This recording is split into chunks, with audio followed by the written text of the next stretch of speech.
I started getting ready for the next comedy special, like the second they yelled cut from the last one. And I don't say that I'm ready to do a special unless I know I can deliver it in X amount of months. I don't want to waste anyone's time. I am shooting to kill.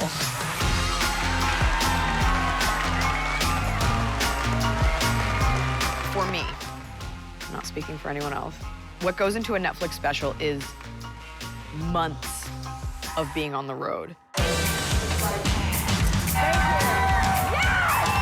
I was doing clubs to get ready for this. We plan the dates out and ramp them up as we get closer to the special. 2 shows a night, 5 shows in a weekend, polishing it. So you are touring hardcore and you're just running it over and over and over and over.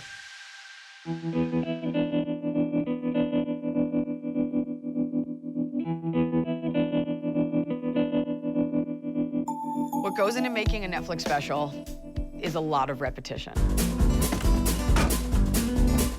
I'm sorry. Every week you pack your bag, fly somewhere, unpack, do your makeup, do the show. This doesn't make this want to make more of that. No to your lineage. Do the show, meet the fans, come back, collapse on your bed. Women are not used to dealing with rejection when it comes to sex. We're used to dealing with rejection when it comes to the idea of, I don't know, governing our own bodies, having our own thoughts, getting paid the same for the same job a man does. They see the Netflix special, and they don't realize that, like, everything in your career led up to that moment, to nailing that joke, to having that timing, that point of view. And it's all a build-up. And then after you record the special, you erase it all, and you start, and you keep doing it over and over and over again.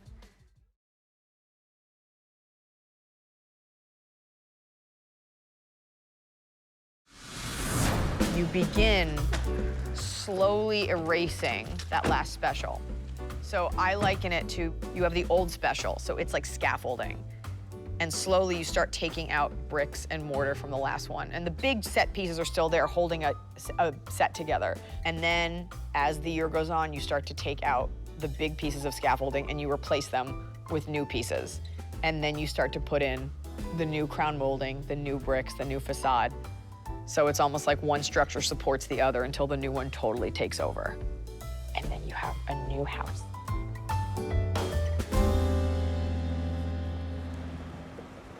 Comedy's a solo sport. And I think what I love about stand-up is that nobody tells me what jokes I can and can't do. You really do live and die by your own merit up on that stage. It's either funny or it's not, and if it's not funny, that's your fault. It's very brutal and beautiful and pure in that way. This is such a thing you'd have to post in a comedy club. Please don't lean on their backdrop because there's nothing to support it behind what looks pretty, which is such a metaphor for show business. And don't poke the ceiling tiles, probably because they're old. So like only comics have to be told like, hey, keep your hands to yourself. Oh, I guess in most men, but it's just you would only see that. You would never see that like in like Hewlett-Packard headquarters. Like, please don't kick the backs of the chairs and don't punch the walls.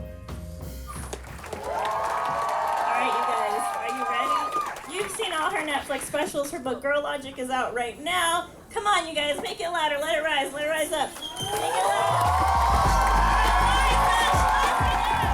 Everybody has a different process, and you can only figure out your process through trial and error, repetition. I'd write down a thought, and then I get up and I just talk about it. I only do my writing on stage. So for me, getting up every night, doing a couple shows a night, that's where I do my writing. That's where you get your batting practice in. And then it gets imprinted, and the next time I get up, which is usually the next night, I expound on that, and I kind of go through these things and I just talk them out. That's why smaller shows are important to do that work. This is what we do for you gentlemen, by the way. We wear push-up bras.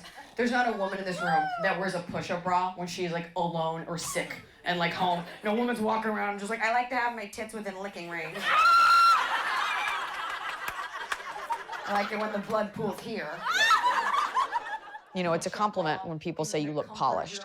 You know, it's show business. You're putting on a show. I very much believe in the showmanship. We scan you like Predator. We go through every molecule of your DNA like Scanning for physical abnormalities.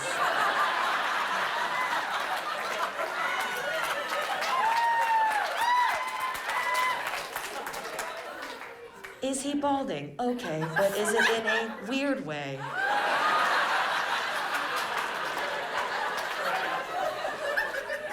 Is he wearing embroidered jeans? If so, is he a European male or just someone from Arizona? Like, you go for it. You're paying with your time and your money to hear, in some cases, a woman much younger than you tell you how it is. So at the very least, I should have my thoughts well-formed. Gentlemen, if you don't believe me that a dragon exists under the exterior of every woman in this room, the next time you leave a woman's place in the morning, look directly in her eye. I promise you will see like a nictitating membrane, okay? She's like, okay, have a great day. Bye. Bye. Slam, click.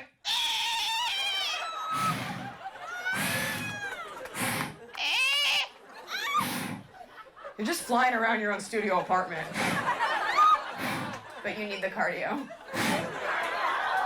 I believe that people laugh at things for two reasons. They either laugh because of a genuine understanding, like, oh my God, I do that. Oh my God, she's saying what I'm thinking.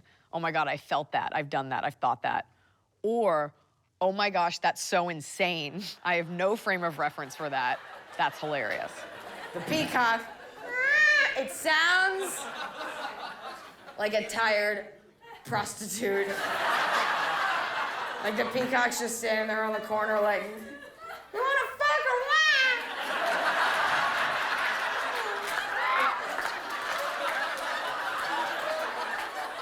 Anyway.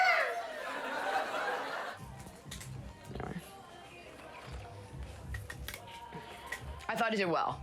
I was happy with it. I wasn't in love with the crowd. There was like patches that were very quiet. I think the microphone was shitty at the beginning. I couldn't hear myself in the monitor, which makes me yell more. But that's what I get for not doing a sound check, ever. Honestly, the documentary should be the hard A storyline is just B-roll of Blanche.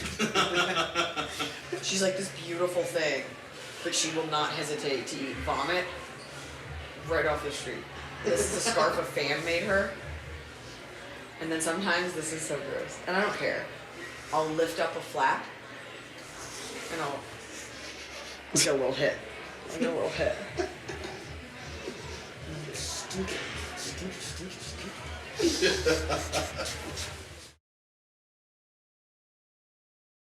Hey.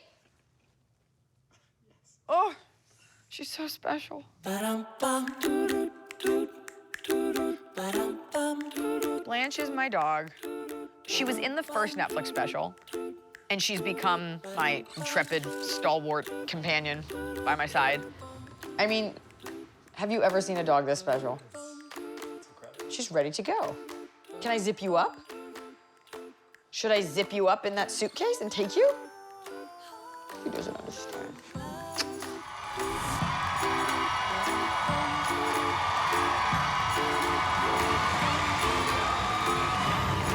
I just take her to the shows, and now she comes out if we do a theater. She runs across the stage. At the meet and greet, people can meet her. Yes. I always have we have this narrative of like Blanche when she was at the shelter, like before I knew her, and she gets up during dinner, and all the other dogs are like, sit down, and she's like, you'll see, I'm gonna be a big star. And they're like, you're no one, you're just a mutt. And she's like, you'll see, I'll be on camera, flying high, people are gonna know my name. And they're like, go to bed. And then they one day looked on TV and they saw her and they were like, wow, she really made it. You'll see, I'll be sipping on crab. That picture perfectly encapsulates / illustrates the dynamic that we have. Me showering her with attention, her looking off into the distance, wanting to be anywhere but there.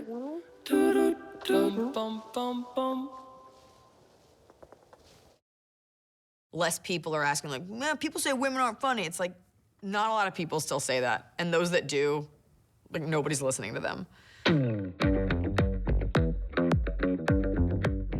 My dad is funny.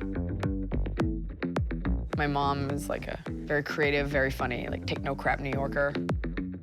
I just knew my whole life, I always knew that I was gonna be funny for a living. I think my parents always believed in me. They've never said, you can't do that, that's not funny, you're no good. That being said, I don't think the road to being a comic is paved with remembering all the times people believed in you. All I'm thinking of like the first time I was rejected. Because I remember it was 7th grade and I wanted to be in the play. And like the theater teacher just wasn't into me.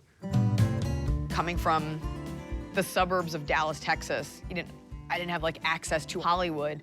So I pieced together a comedic education. I watched In Living Color. I found Kids in the Hall. And of course you're watching Saturday Night Live. That's your big reference point.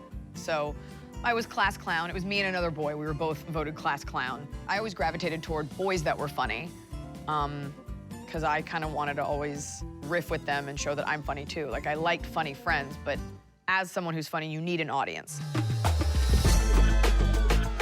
So I kind of made my way into the LA comedy scene. I became a paid regular at the Comedy Store and the Improv and the clubs after a couple years of just doing smaller shows, really whatever I could get my hands on. And I didn't have a mentor or a group that I really came up with kind of showing me the ropes. So I just made it up as I went along. I grimace when people want to talk about Last Comic Standing. I wrote about it in my book, and in my mind, I was like, this is the definitive answer. No one will ever ask me again. It was, no one knows who I am. I want to take another step. Got to get on TV. It really is, at certain levels, just about the credits. And then I won. Iliza! Our first female comic to ever win Last Comic Standing. One more time. America. I'm proud of that accomplishment, but it was over a decade ago. It's something that I did that it was cool, and I was like 25 or 26 when I did it. But it's always a reminder, like, hey, you haven't done anything as big since. And I think the pain for me comes from knowing deep down that that's my biggest accomplishment thus far. So I feel like a loser when I talk about it, because I never want anyone to think that I'm like Al Bundy, like talking about 4 touchdowns in a single game from high school. It's just a reminder that I have to keep going to do something bigger so that people will stop asking me about it.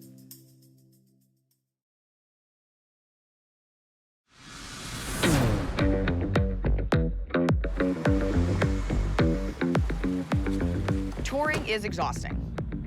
For me, 6 a.m. flights, sometimes connecting flights, woof. I hate to say I'm a road dog, but any comic who travels is an expert at traveling. So right now, we're harboring a concealed dog in a bag. The whole idea is that I just get to the buffet, like toothless, middle-aged dog. I fly too much to be harassed. It's knowing which airports have a pet relief area, how to pack all your things so you only have one carry-on. Do not check a bag. I land, I get to my hotel room, I get my key. First thing I do is I set up Blanche with her food and water. I then very much enjoy taking out my makeup and setting it up somewhat nicely. But I like to put like my brushes and my makeup in a cup and I lay it out to make it as civilized as possible for that, half hour I take to get ready. Watch me do this whole documentary, and like every Refinery 29 article is about like my blotting technique. I will say what's weird is that like you're in here, having a coffee, getting ready, just like every other girl, but like it's always funny to me. I'm like, oh, I'm about to go stand up on stage by myself. Like I'm about to go do the weirdest job ever.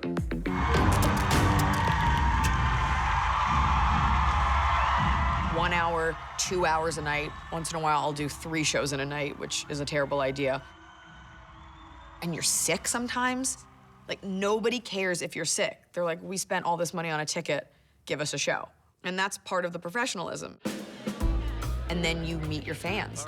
I love meeting them, but it is mentally exhausting. And then when they meet you, they're paying for a moment of your time. And you have to be there for them emotionally. You can't be like, ugh, next. They'll hate you. And I'm so excited to meet them, and so that stamina is built in all the way until I go backstage and we're done. It's all a part of the performance. Oh yeah, and then I finish the show and I eat everything in my path. Can I trouble you for extra cheese? I'll eat shirtless on my bed for room service. I'll find any restaurant that's open late night. And if you're in my way, watch out, because I'm gonna bite you.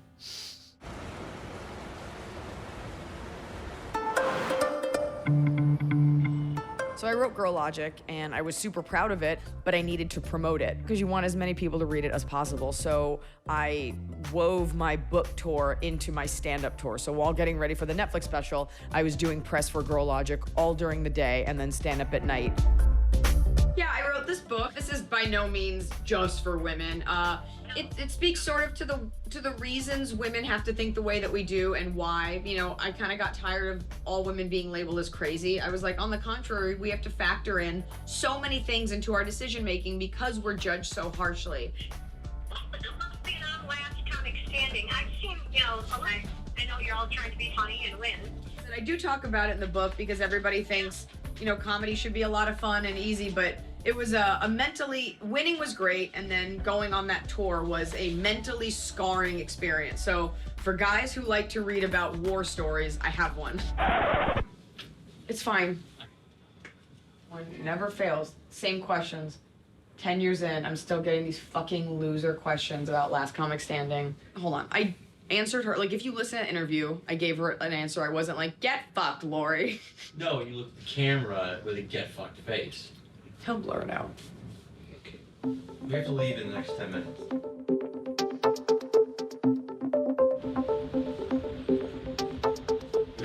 Yeah, Sam. Come on, Sam. Hi, Sam. Iliza. So good to meet you. So this book was initially, you know, and I've been working on it for about a year and a half with Weinstein Books. Yeah. I've never met Harvey Weinstein. You know. Be glad. Right, for sure. Definitely now. Yeah. Happy for that. And when the story came out, I was like, my luck, selfishly. That happened, and so my book is actually the last book to have the Weinstein insignia on it. So I was talking about this yesterday, I liken it to like when your grandfather like brought home some Nazi dinnerware from the war. Like somewhere in some people's houses, there's like a plate with a swastika on it. You're like, isn't this cool? Like they don't make this anymore. So I've got this print, this run of this first edition has the Weinstein W on it. Side note, she's Jewish, it's fine. It's totally fine to mention the word swastika. But Weinstein Books, as it was two women.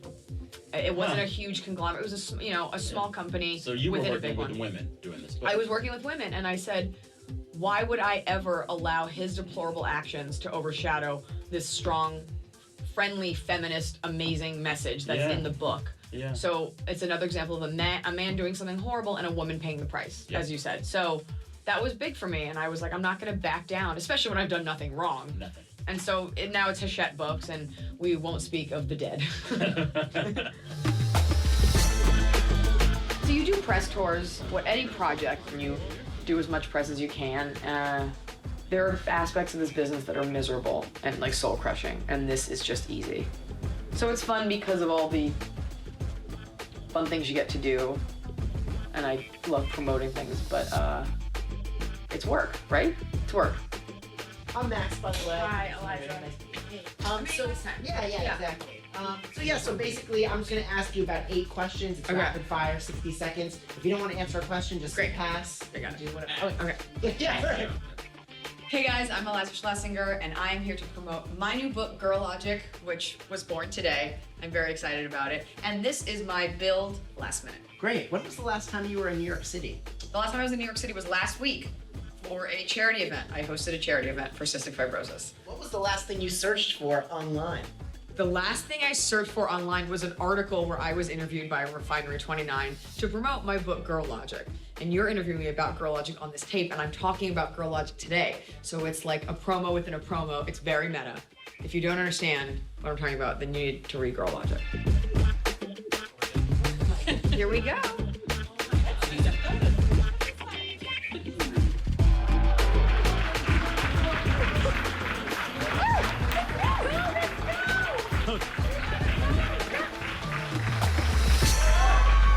I watched Kids in the Hall and The State and Saturday Night Live. And it was there were the women of the 90s of Saturday Night Live, like Sherry O'Terry and Molly Shannon, shaped the way that we spoke Sherry O'Terry's voice, like, yeah, okay, doing all right. And I interviewed her once, and she kind of described all of her characters as like hanging by a thread. But that voice was stolen by so many people. Chris Farley, Will Ferrell, this sort of like burst of energy and anger. And I definitely take a page from that in my stand-up. So it was always funny characters and people and voices versus pure stand-up. And I think that's why my stand-up has so much texture, because it was so influenced by sketch comedy.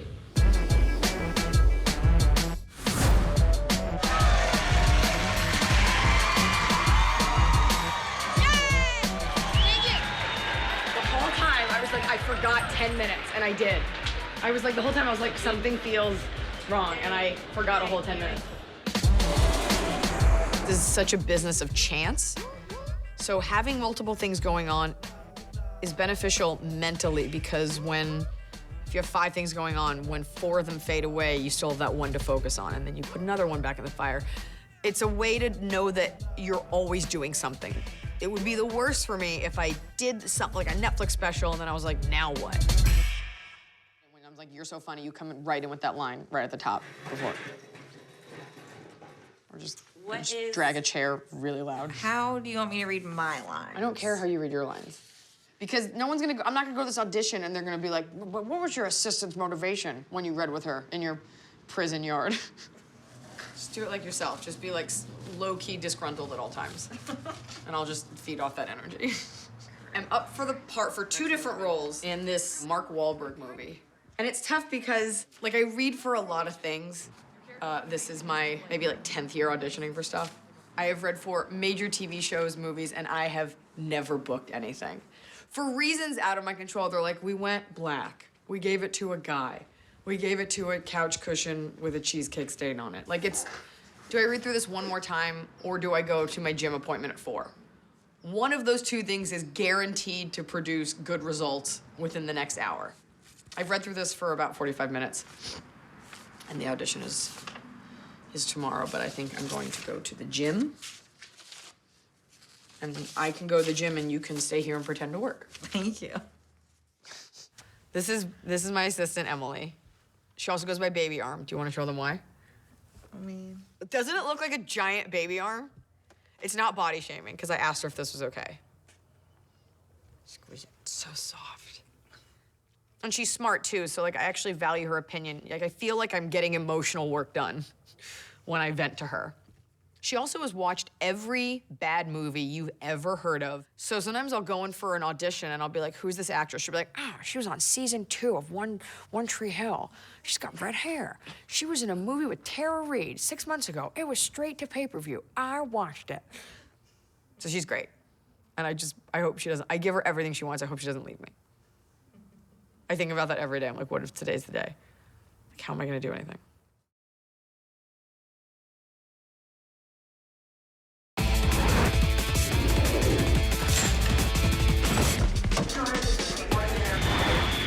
Each pane and we catalog it. We put each rejection in a mason jar and we pin it. It's rustic, Pinterest. Put it into our sack of emotional baggage. He broke up with me because I slept with his brother. Well, they're twins. They should wear different colored hats. That's not my fault. We put it into our emotional baggage and we throw that baggage over our shoulder. And what do, women? We walk it into the new relationship. Yes. He welcomes you to the new relationship like, come on in. You seem pretty cool and well-adjusted, and you're sitting there like...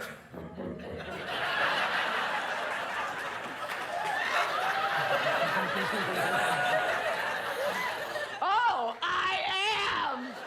Yes! This seems like a safe place for me to unpack my shit!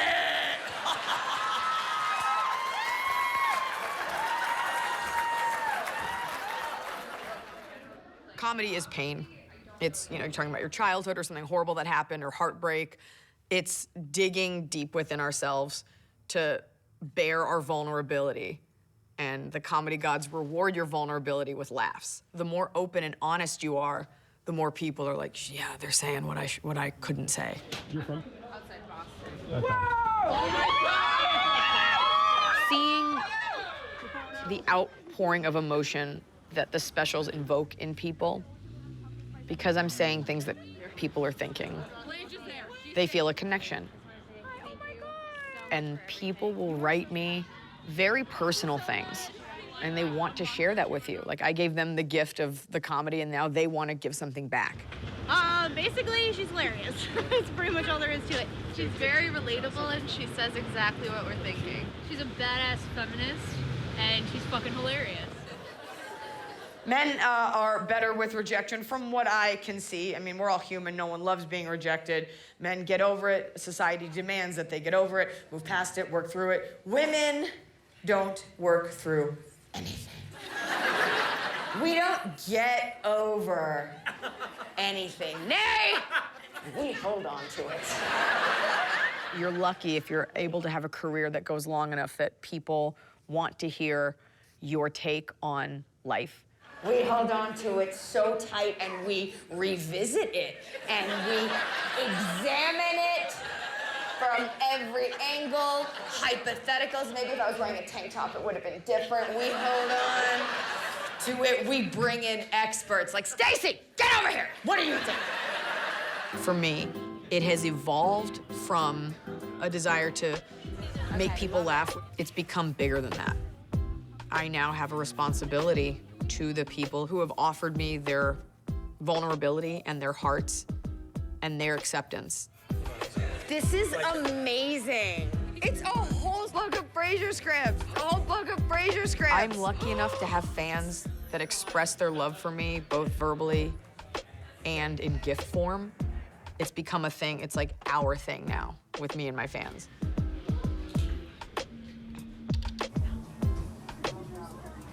Stay. Are you small? People see that I love mud masks, and they see that I love Sour Patch Kids, and they bring so many toys for Blanche and candy. To matching items for me and Blanche, like matching scarves. These are Blanche earrings. Hello. So that's special. I had one fan write a thing, and he was like, I was the first one to make you a gift based on your act, because it wasn't always. And this was, I think, the first piece of dog art. It's Blanche as a Turkish princess. And anybody who sees me take Instagram pictures in my bathroom has seen this. Like, I'll be posing, thinking I look amazing. They're like, is that a watercolor of your dog behind you? By the way, any art you see in my house that involves comedy or my dog, someone gave to me. I'm not a maniac. Okay, this one I made, but that was the first one. Fuck bitches, get money. That's something I said. It's also so touching to see how specific the jokes get. Like, I have a joke about leaving your girlfriends, and one girlfriend's like, go on without me. Order me a lemon drop and toast to my memory. So some girl got me like a lemon keychain that says toast to my memory. This is made of 100% human hair. I'm kidding, it's wool. But that's me and my dog. This is me and Blanche again. That's Party Goblin. I think she's kind of the mother of this universe that I've created. I have this whole bit that I do online where I give Blanche her day's wages, and I'll give her a bite of something, like one grain of rice or one like shred of chicky, and those are her wages. And so somebody made Blanche her day's wages, and it's exactly 365 grains of rice. So a year's wages. And each one means so much to me. I try to honor that. I take pictures, I put it on my Instagram. I'm just forever so touched that anybody cares.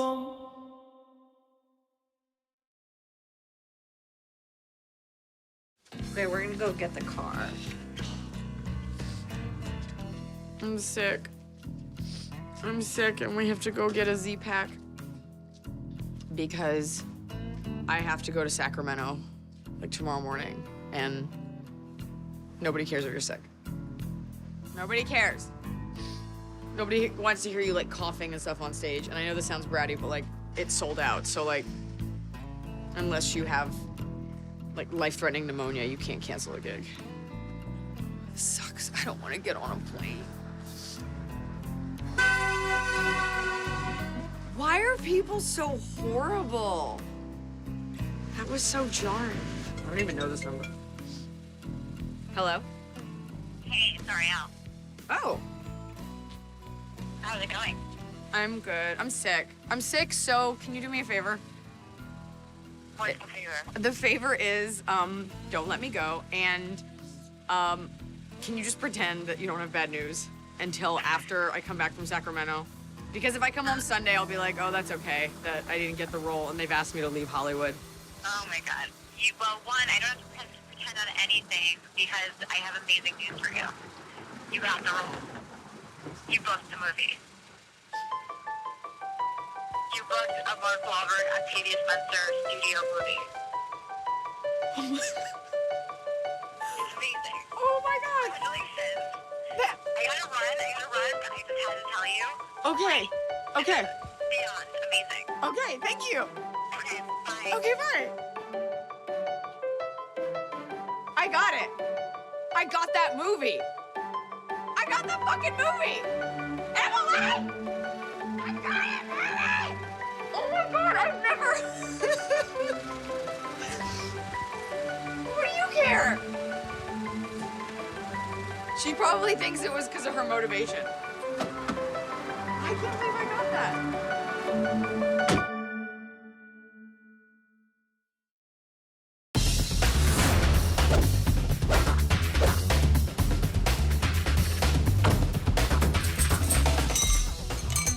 I was up at like 4 a.m. yesterday to come here.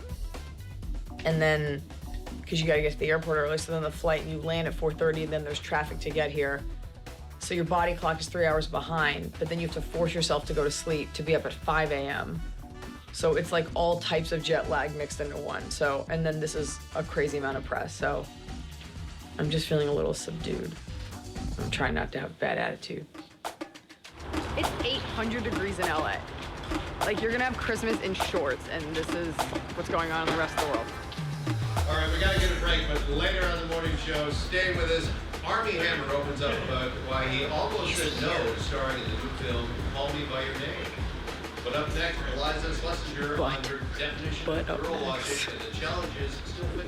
But How you watch Canadian? Sorry to just a little segue. Canadian late night TV. It's all about like outdoors equipment and like when you're hunting a live moose, like it's all like outdoor stuff. All American late night infomercials about suing anyone and anything you've ever seen and home catheter delivery. So at its core, you're making people laugh, but also at its core, it's a cathartic process, and you are serving your own ego. Anybody that stands in front of a group of people has an ego. I don't care if you are a pastor. I don't care if you're a preacher. I don't care if you're a self-help guru. There is that kernel of like, I need people to look at me and hear me. I also think every comic, you sort of create your universe. You create this world. When I look on my tweets and the things that people write back, I have lingo that I use, and it's an outpouring of things I say to my dog or the way I describe things, and people use it back. Your art becomes theirs. So for Bill, for example, they're being mean, but it's out of love. And for me, people dress up when they come to my shows as my act. They come in a blousey cow outfit or a fried shrimp shirt or a party goblin hat. And they've taken it and made it their own. They found it's so funny because you write these jokes and you'll write a bit that you think you're like, this is gonna change comedy. I am a philosopher. And no one ever references it. They're like, I loved your bit about octopi. And you're like, okay, so not the social commentary about the internet? No, I like the rabbit joke. Like, it's just, and that becomes the thing. So it's always interesting to see how people take your art and make it their own. I was just in a daze talking to him, and I just kept the whole time I was talking, I just kept thinking, this isn't funny. I haven't smiled once. I'm not being funny. I'm just so tired. Like, his face got this small at one point, and I was like, just try not to close your eyes. Try not to roll your eyes and then close them.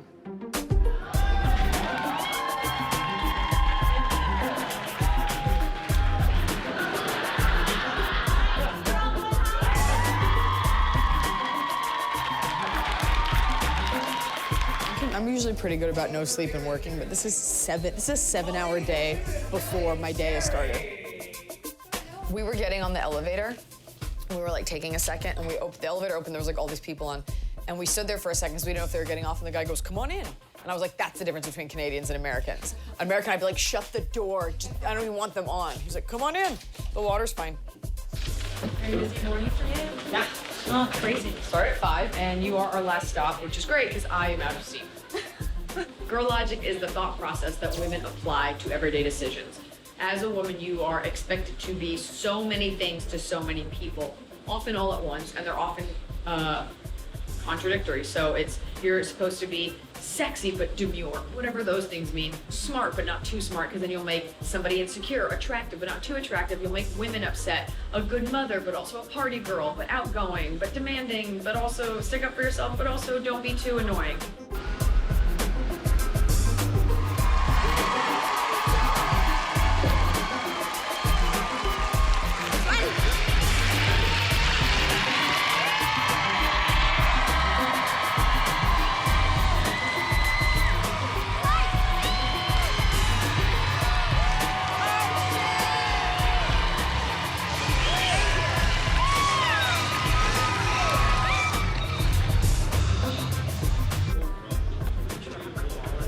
Thank you so much. Thank you. Happy holidays. Thank you. Lovely to meet you. Great crowd. Lori described as like a wall of laughter. You couldn't have asked for a better crowd than that. I sound so Canadian. Couldn't have asked for a better crowd than that. Before we shot the comedy special, you know, you take all these gigs to get ready for it, and then sometimes you have like a higher calling. And I would do them in a heartbeat. I don't care what else is going on. Like, it's just so important to do them. All right, we are here on Andrews Air Force Base, about to go on the Chairman of the Joint Chiefs of Staff Christmas tour to several countries. Air Force 2, baby. And I'm gonna work out some very specific parts of my act for the troops. Merry Christmas. See you on the other side.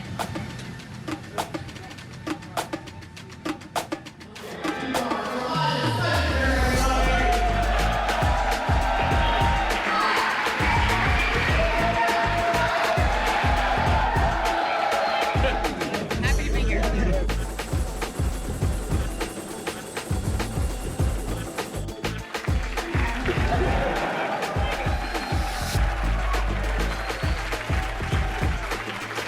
Guys, all they want to let you know is, how'd you meet your girl? All right, so I used to fuck like a bot.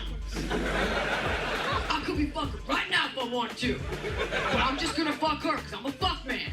That's how I do. I fuck, pack up this dick, on to the next town.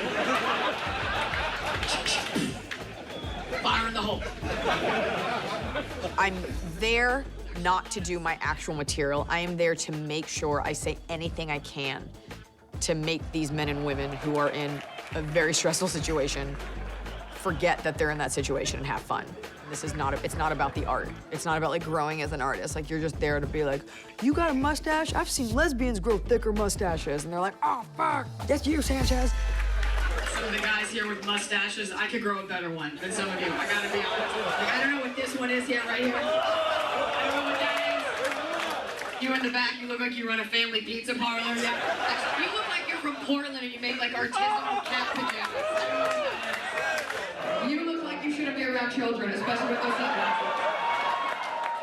For me, it's like, whose mustache can I make fun of? Can I say fuck enough times to get you? Who in the audience am I gonna just rag on? You know, it's like rapid fire. It's a challenge I really enjoy because it's really about making them feel good.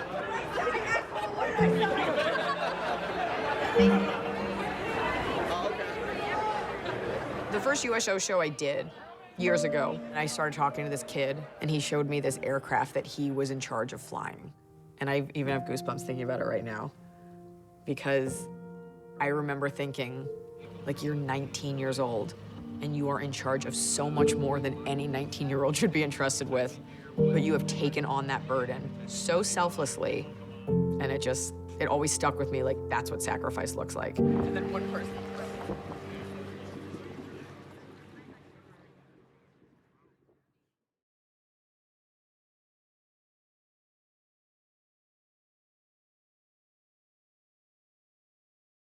I look like the guy that tortures people in Princess Bride. Don't even think about trying to escape.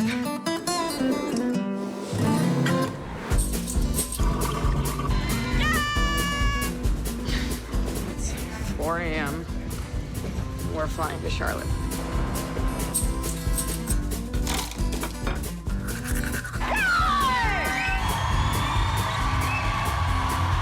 Here we are.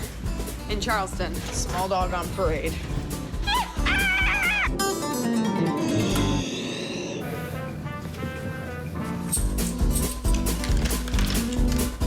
Nashville. Thank you so much for coming out tonight. Going home to Los Angeles. I got on stage last night, and this woman came up, she goes, "Oh, honey, you look exhausted." And I was like, "Oh, I am."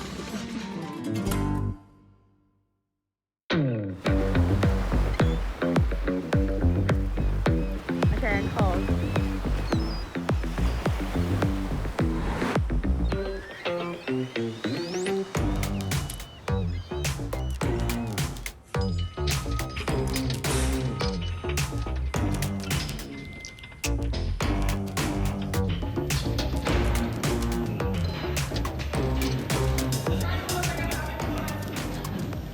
Netflix, you know, they were like, we want higher production value. They don't just want someone standing on a stage. And as an artist, I'm like, oh, cool. It wasn't enough that I invented a world with my brain. And so we picked the aircraft carrier, the USS Hornet in Alameda. We lit it beautifully, and it felt like I was having a bat mitzvah, but the theme was war. Like all this uplighting on the planes. And then we're gonna donate a big chunk of the proceeds to Team Rubicon, which is a veterans organization that basically helps vets help us. So if there's a natural disaster, they help vets with preparedness and stuff like that come in and offer some relief to civilians. The truth is, no matter how many times you run it over and over again, this is the one that gets captured on tape. So it could be perfect for every city. And if the energy isn't right here, you will feel it when you watch it at home, but I think it'll be okay. If it sucks, this documentary will have a very different through line. I think it has to be a little bit shorter. This is Madonna. This just looks fake. There's so much hair. No, it's not. It's in your head. Oh, what was that?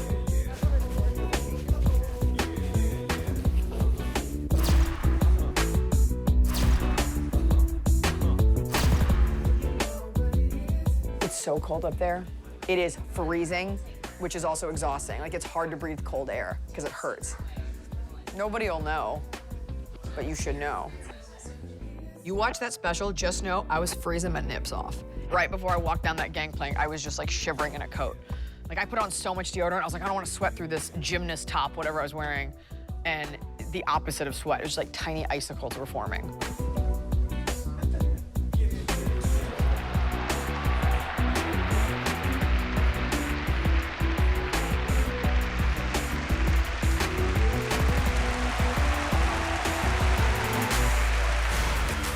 Men judge women harshly. They do. But gentlemen, every molecule of your DNA, we go through it like scanning for physical abnormalities. Is his shirt unbuttoned too low for his ethnicity? We can't show you the clip because we don't have the rights to it for this production. Did you watch the Lady Gaga documentary on Netflix? I did not. Hers is all about her leading up to the Super Bowl performance, but you don't see the Super Bowl performance because they don't have that footage. Oh, wow. So this is everything. This is how you make a Netflix special up until the Netflix special. A lot of my family came, a lot of my friends came, and I think because it was really close to San Francisco and everyone wants to go to San Francisco. But no, they all came, and you get so few of those moments in life where everyone's there to just give you love and support. But I really took a step back. You know, we're in the middle of taping, we're running around. Like, all those people made that trek just to watch me do something that I love to do. And that is very special. Who knew? No, I mean, Eliza was always witty. She was always witty. Yes, she was always quick, and right. smart. studying. Sharp, witty. You know, we're bursting with pride, but we've been proud of her for years. My dad, this is Ashton. That's what it's about. Creating something, touring it, building a culture around it, selling a show based off of it, engaging with the fans. This is it. This is the world that I've created for myself. This has been a year of hotels and endless shows and ceaseless dedication. I really wanted to make something special and donate the money to a worthy cause. I am really proud of what I've done here. I'm very excited to see it. And it's not really over because next week, we start writing new material. And this is my job forever.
This is my office.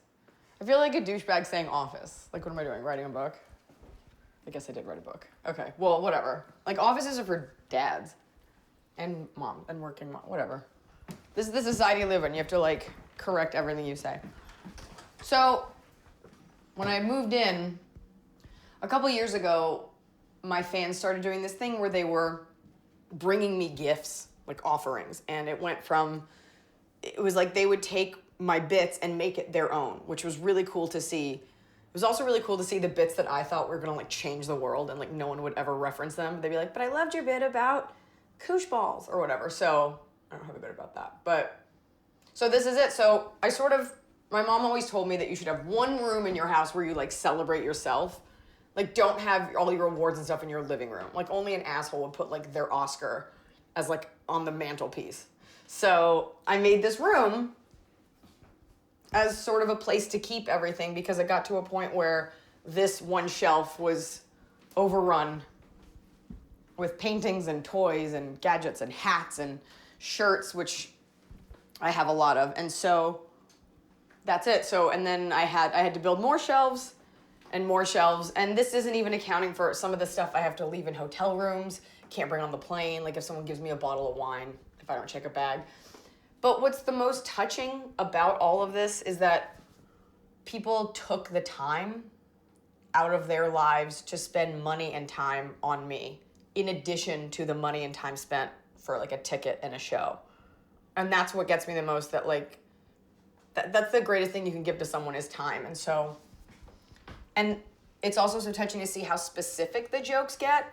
Like I have a joke I think I did in like War Paint or Freezing Hot about leaving your girlfriends, and one girlfriend's like, go on without me, order me a lemon drop and toast to my memory. So some girl got me like a lemon keychain that says toast to my memory.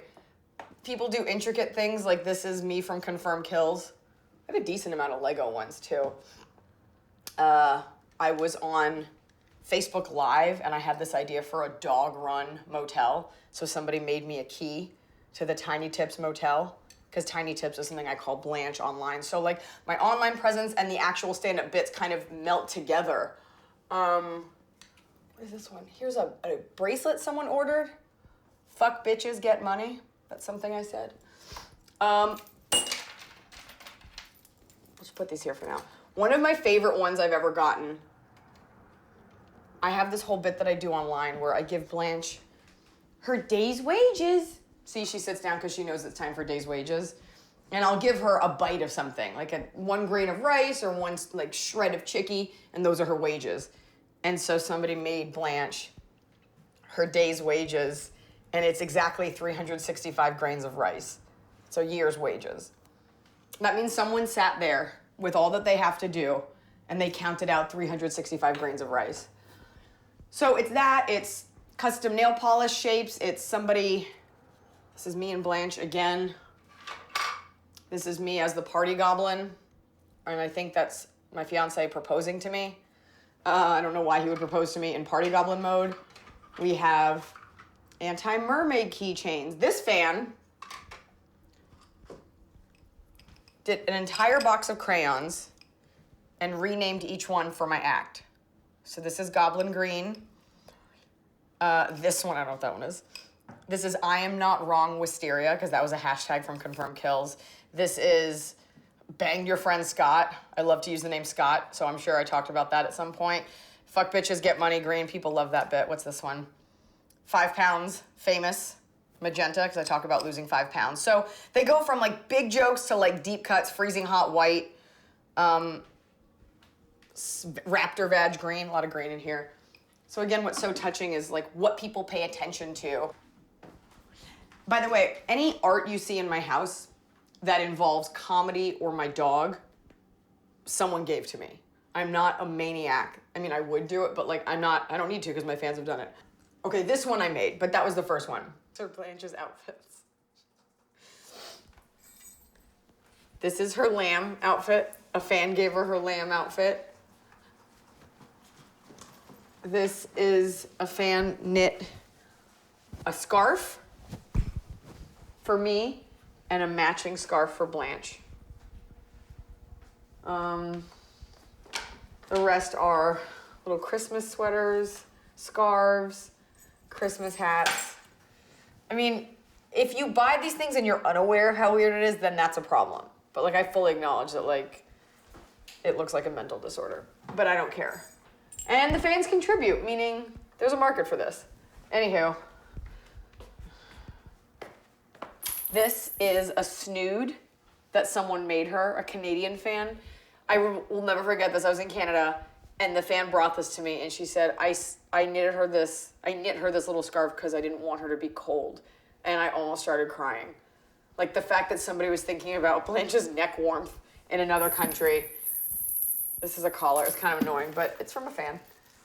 These are presents for Christmas, the little bows. I'm not, like, gothic. Wait. I'm not like goth, but I've always loved the color black. Ever since I was a little kid, I liked dark things. I wanted my number to be 13 when I played sports. And then a girl who was better than me got 13, so I got 12. Now my lucky number's 12. That's how these things happen. But I've always loved black. And as an adult, I like it because it always looks cool. It always looks chic. Every New Yorker knows this. I wear black. I always wear black on the bottom because it makes your thighs look smaller. So like all my jeans are black. Yes, I own blue jeans. I am an American. But I always wear black on the bottom for the most part. And I love black t-shirts. I love vintage black t-shirts. Also like a nice white tee or gray, obviously. This is basically the wardrobe of a serial killer.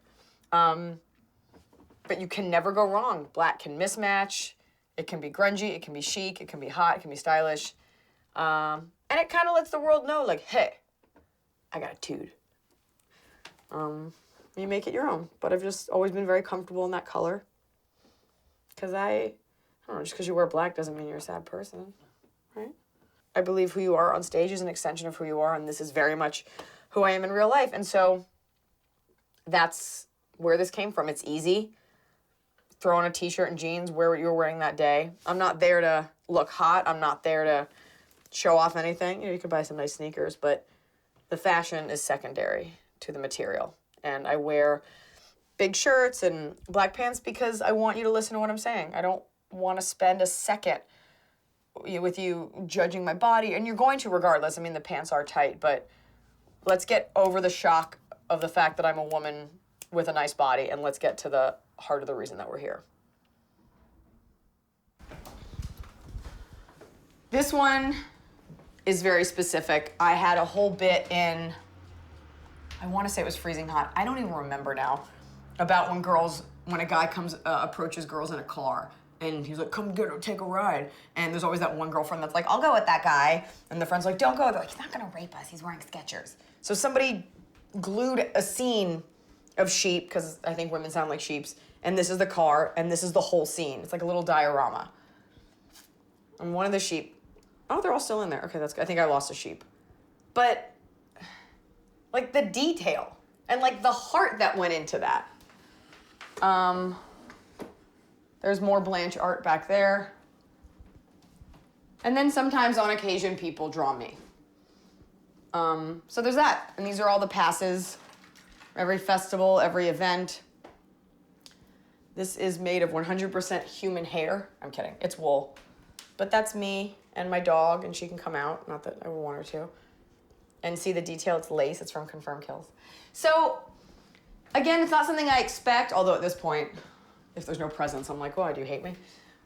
And these are not, these are inexpensive things, but the time that people take, the time that people put into these things, we got a bunch of bracelets. One's for me, Smokey Husky, it's my fiance. Blanche, Party Goblin, this guy drew this. This is a joke about Channing Tatum. This is when Party Goblin comes alive. Channing Tatum, stick of butter. But that's like legit fan art. And then there's all the Blanche stuff up there. And then sometimes you travel, like you're alone, you're on the road and you're tired, and you get to your hotel, and like in the Ace Hotel in Chicago, I guess someone on the staff was a fan, so they made this little like welcome card. One of the main things people say is, oh my God, you're fans. People in media, social media, other comics, fans, family, friends. And it was something I didn't notice was happening at first. I was like, oh, cool, a picture. Oh, cool, they made this. And then it became a regular thing. And each one means so much to me. I try to honor that. I take pictures, I put it on my Instagram. I'm just forever so touched that anybody cares. I'm forever so touched that anybody likes me as much as I like myself, which is a lot. So I created this and I bought this desk. That being said, I don't write at this thing. I write on the couch like a normal person. I'm writing at a desk. I'm like filling out a spreadsheet. I'm not doing that. And this is one of her 13 beds. She's got a bed there. She's got a bed there. She's got a bed there. She has my whole room. There's a living room. And then downstairs apparently has become your personal bathroom. Yeah, you're evil. Oh, here's something cool. It's a fried shrimp pillow. It's a fried shrimp pillow. So things like that. And I've kept some of these for this documentary. People also give me like already framed things. Bebo, most merciful, tiny tips, angel meat. I don't even have any printed pictures of my dog in my house. This is because someone gave it to me. People write, like really, this is just from the last couple of trips. People write like really sentimental, thought out cards, whether it's talking about what my comedy means to them, a hard time they're going through. Some of these are congratulatory cards about getting engaged, which the fact that people take time, women take time to tell that to me. This is someone superimposed a picture of me with them. I don't know them. Those are the notes. It's a set list. There's always a set list somewhere. Birthday cards. Blanche got some congratulatory cards when she got fake married on Instagram to a dog who looked just like her. Like an emotional one. This is a picture of Blanche on the card. Oh, okay. I feel weird reading it. Like, here's why I'm great. Tune in. Congrats to you and Smokey Husky on the engagement. Secondly, thank you for always making us laugh, for your unwavering love for us, the fans. Last but not least, thank you for being you, because without you, many of us don't have the voices or power to say the things you say. Without you, that beautiful little special angel meat Blanche would not be living this incredible life. Without you, comedy would be a sad place because no one does your brand of comedy, and that's why everyone loves you so, myself included. Thank you for you. Love, Jen. And also, you know, it's an industry that feeds on self-loathing and fosters self-hate, and it's just wrought with rejection. And if you can get out of your own way and you can get out of your own head and you can have a little corner like this and you can go to it and kind of be ensconced in approval, and it's just like a quick little visual reminder like, oh, you have fans. Just because someone else said no doesn't mean that you're not worth anything and that people don't love you. And I think that's the good part about social media is like you can always go there for someone to be like, hey, big fan. Of course, it's never enough, and that's who we are as performers, but you know, if you do something like this and you just create a little space, you're not bothering anyone, and you just remind yourself that you're not a total piece of garbage, it's a nice place to come.